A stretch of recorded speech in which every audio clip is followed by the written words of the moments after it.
Anumang araw mula ngayon ay maaari nang maideklara na loose firearms ang mga baril na nakapangalan kay Senator Ronald Bato de la Rosa. Ito'y matapos na irekomenda ng Firearms and Explosives Office License, Revocation and Restoration Board na kansilahin ang license to own and possess firearms at firearms registration ng mambabatas. Ayon kay FEO Service Legal Officer, Police Lieutenant Colonel Domer Tadeo, agad silang nagsagawa ng motu proprio inquiry hinggil sa LTAP ni Bato matapos na ipag-utos ng Department of Justice o DOJ ang pagpapaaresto sa senador. The FEO board recommends to cancel.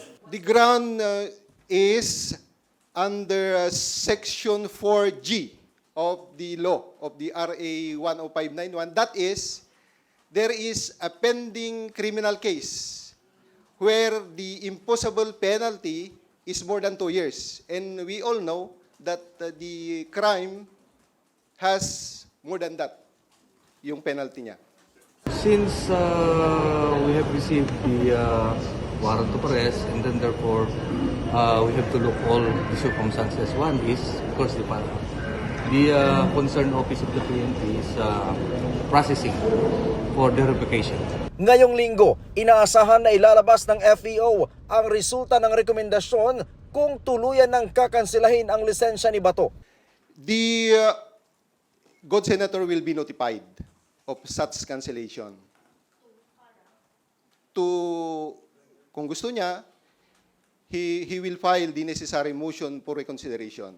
Yes, he has also that option to surrender those firearms.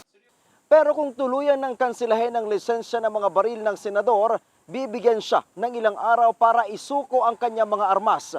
Dahil kung hindi, maaari daw siyang isailalim sa operasyon dahil lalabas na loose firearms na ang mga ito. Sabi pa ng FEO, hindi naman kinakailangan na siya mismo ang magsuko ng kanyang mga baril.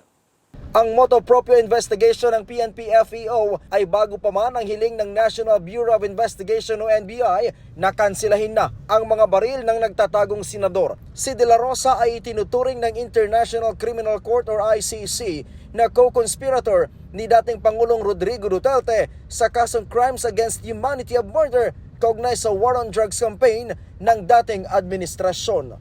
Ryan Lisiges para sa Pambansang TV sa Bagong Pilipinas.